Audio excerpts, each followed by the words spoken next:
ইসলামে নিষিদ্ধ এবং হারাম। এটা এখনো যেমন হারাম, কিয়ামত পর্যন্ত এটা হারাম না হালাল? হালাল বলার কোনো সুযোগ আছে? আমাদের দেশের একটা ভ্রান্ত পথভ্রষ্ট একটা দল আছে, আপনাদের প্রত্যেকের সচেতন থাকা দরকার। তারা সোশ্যাল মিডিয়ায় খুবই সহজ, যা কিছুই করে তারা শুধুমাত্র ওই তাদের মতাদর্শকে মানুষের সামনে তুলে ধরে। সাম্প্রতিককালে তাদের যে লিডার, সে মাদ্রাসায় কিছু পড়াশোনা করেছে আর কিছু নিজের খেয়াল খুশি মতো কোরআনের বিকৃত তাফসীর অর্থ করে সে মানুষকে বিভ্রান্ত করে। এই দলের নাম হলো হিজবুত তাওহীদ। এই দলের নাম কি? অথচ হিজবুত তাওহীদ শব্দের অর্থ হলো, তাওহীদ মানে একত্ববাদ আর হিজবুত মানে দল। যে দল নাম দেওয়া হয়েছে একত্ববাদের দল, অথচ তারা যে কাজ করে সেটা হলো হিজবুশ শাইতান, শয়তানের দল হিসেবে তারা কাজ করে। কারণ নজর বিন হারিসার উত্তরসূরি হিসেবে সে বলে যে কোরআনে কোথায় আছে গান নিষেধ? কোরআনে গানের কথা তো নিষেধ নাই। আমরা বলি কোরআনে গানের কথা নিষেধ নাই। যেই গান মানুষকে আল্লাহর দিকে আহ্বান করে, যেই গান মানুষকে কোরআনের দিকে আহ্বান করে, যেই গান মানুষকে ইসলামের দিকে আহ্বান করে, সেই গান কেউ নিষেধ করে নাই, বলেছে? কিন্তু যে গানের মধ্যে বাধ্য রয়েছে, যে গান অশ্লীলতার দিকে, অপরাধের দিকে, অন্যায়ের দিকে, নামাজ ছাড়ার দিকে মানুষকে ধাবিত করে, সেই গান নিষেধ। সেই ধরনের কবিতা, কাব্য, যত প্রকারের খেলাধুলা রয়েছে, সেটা ফুটবল বলেন, ক্রিকেট বলেন, অথবা যত ধরনের খেলা রয়েছে, যেগুলোর মধ্যে এরকম ইবাদতের বিঘ্ন ঘটে, সময়ের অপচয় হয় এবং সব ধরনের অর্থ নষ্ট হয়, সেই সব ধরনের খেলা কিয়ামত পর্যন্ত নিষিদ্ধ এবং হারাম। এতে কোনো আলেম অথবা কোনো মুফতি সাহেব তার এই সাহস নেই। সে হয়তো পছন্দ করতে পারে জার্মানি, পছন্দ করতে পারে আর্জেন্টিনা, কেউ আমরা পছন্দ করতে পারি ব্রাজিল অথবা ইরান, কিন্তু প্রত্যেকেই একমত যে দুনিয়াতে অশ্লীল যত খেলাধুলা রয়েছে, যেগুলোর মধ্যে অশ্লীলতা রয়েছে, নামাজের বিলম্ব রয়েছে এবং যেগুলোর মধ্যে জুয়া রয়েছে, কিয়ামত পর্যন্ত সকল খেলাধুলা এটা মুসলমানদের জন্য হারাম। এতে কোনো সন্দেহ আছে? হয়তো আপনি বন্ধুদের পাল্লায় পড়ে খেলা দেখলেন, দেখেন ফজরের সময় যেহেতু খেলাটা আমেরিকাতে হচ্ছে, সেখানের সাথে বাংলাদেশের সাথে কয় ঘন্টা ডিফারেন্স? এই 12 ঘন্টা ডিফারেন্স হওয়ার কারণে অধিকাংশ খেলাই কিন্তু মধ্যরাতে হবে, শেষ রাতে হবে।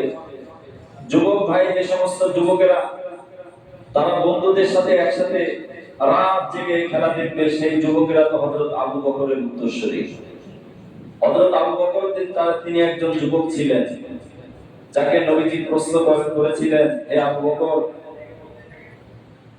যে যুদ্ধের জন্য তুমি তোমার জীবনের সর্বস্ব দিয়ে আসছো, তোমার ঘরে কি রেখে আসছো? হযরত আবু বকর জবাব দিয়েছেন, ইয়া রাসূলুল্লাহ, আমি যখন থেকে পড়ে নিয়েছি লা ইলাহা ইল্লাল্লাহ মুহাম্মাদুর রাসূলুল্লাহ সাল্লাল্লাহু আলাইহি ওয়াসাল্লাম, তখন থেকে আমার জান, আমার মাল, আমার সম্পদ কোনো কিছুই তো আমার নেই, সব কিছু আমি ইসলামের জন্য কুরবান করে দিয়েছি। সুবহানাল্লাহ। আমার ঘরে আর কিছু নেই। হযরত ওমরের উত্তরসূরি ওই সমস্ত যুবকেরা, যে যুবক ছিলেন তিনি যৌবনের উন্মাদনায় নবীজিকে হত্যার জন্য রওনা দিয়েছেন।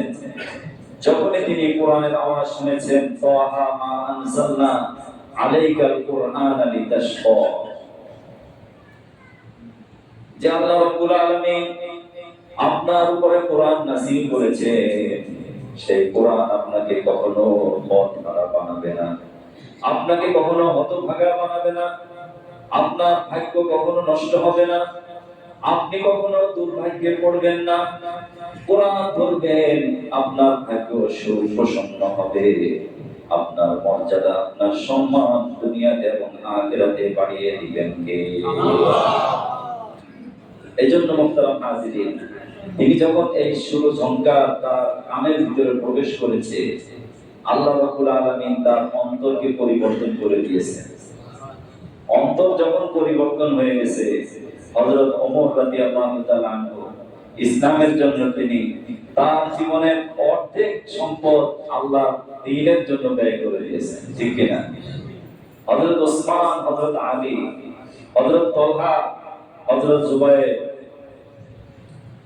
এরপরে উহুদের যুদ্ধে একজন বিশিষ্ট সাহাবী যিনি পতাকাবাহী ছিলেন, হযরত মুসআব বিন উমাইর রাদিয়াল্লাহু তাআলা আনহু, তিনি একজন যুবক সাহাবী ছিলেন।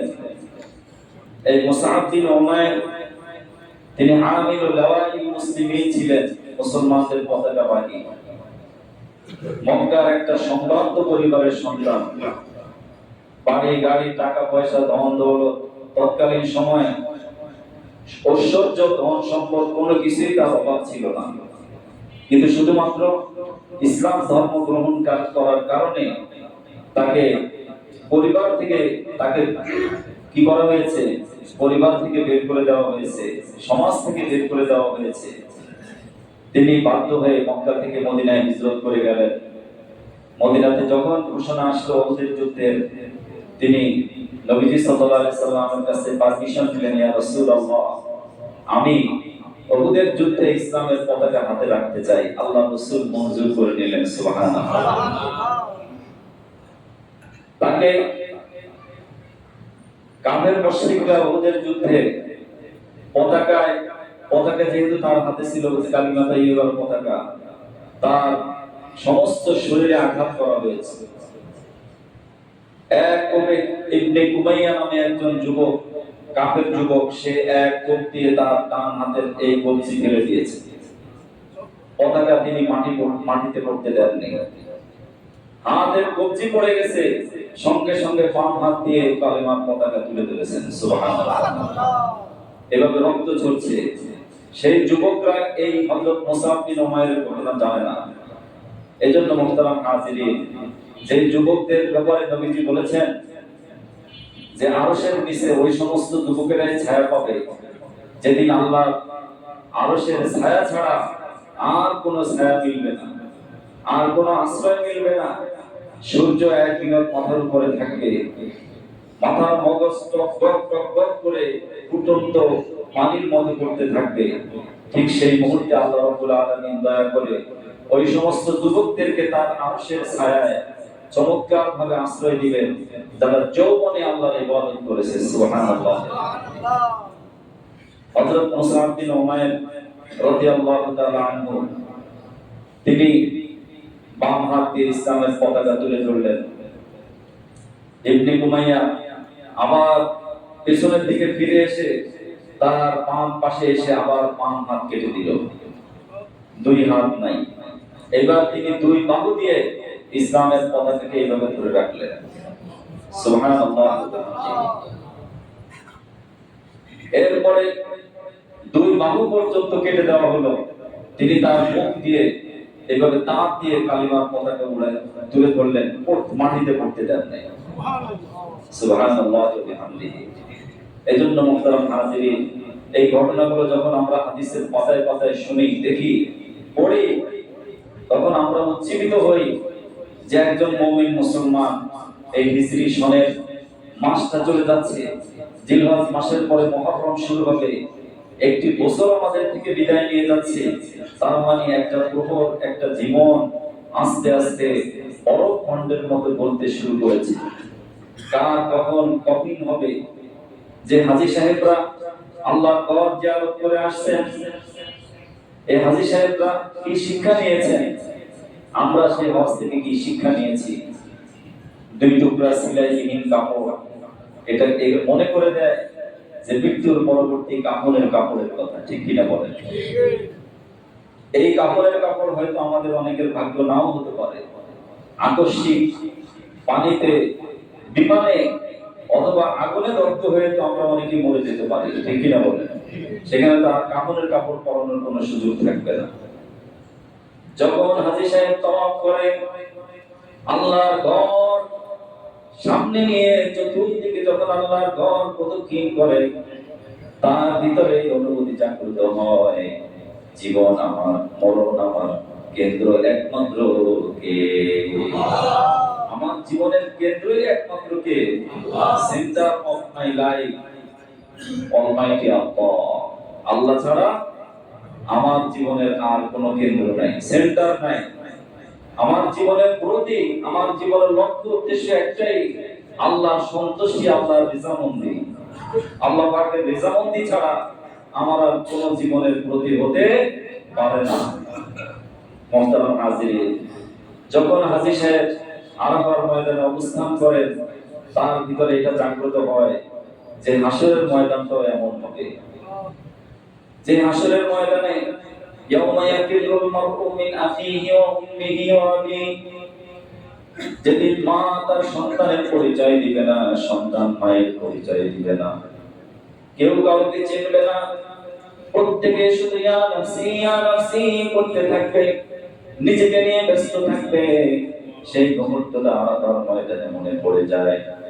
মুহতারাম হাজিরিন, জামরাতে যখন একজন হাজী শয়তানের প্রতীকী শয়তানকে পাথর মারে, পাথর মারার সময় তার মনের ভিতরে জাগ্রত হয়, শয়তান আমার জানের দুশমন, মানের দুশমন, ইজ্জতের দুশমন, ঈমানের দুশমন, আমার আমলের দুশমন, আমার হৃদয়ের দুশমন, প্রকাশ্য দুশমন, অপ্রকাশ্য দুশমন। শয়তান কিয়ামত পর্যন্ত সুযোগ দিবে আমাকে পথভ্রষ্ট করার জন্য, আমাকে বিভিন্ন ওয়াসওয়াসা দিয়ে আল্লাহর পথ থেকে দূরে রাখার চেষ্টা করবে। শয়তানকে যেভাবে পাথর মেরেছি, কিয়ামত পর্যন্ত, শেষ নিঃশ্বাস ত্যাগ পর্যন্ত শয়তানকে আমি কখনো সুযোগ দেব না। আমি সব সময় মনে করব শয়তান আমার প্রকাশ্য শত্রু। ঠিক কি না বলেন? মুহতারাম হাজিরিন, আসুন জিলহজ মাসের একেবারে শেষ প্রান্তে নতুন বছরকে আমরা এভাবে বরণ করে নেই। 5 ওয়াক্ত নামাজ জামাত ছাড়া পড়বো না ইনশাআল্লাহ। নিজের পরিবারকে নামাজের পরিবার বানাবো, কোরআনের পরিবার বানাবো। ওই খেলাধুলার পিছনে লেগে সময় নষ্ট করে আমার আপনার ঈমানকে নষ্ট করব না।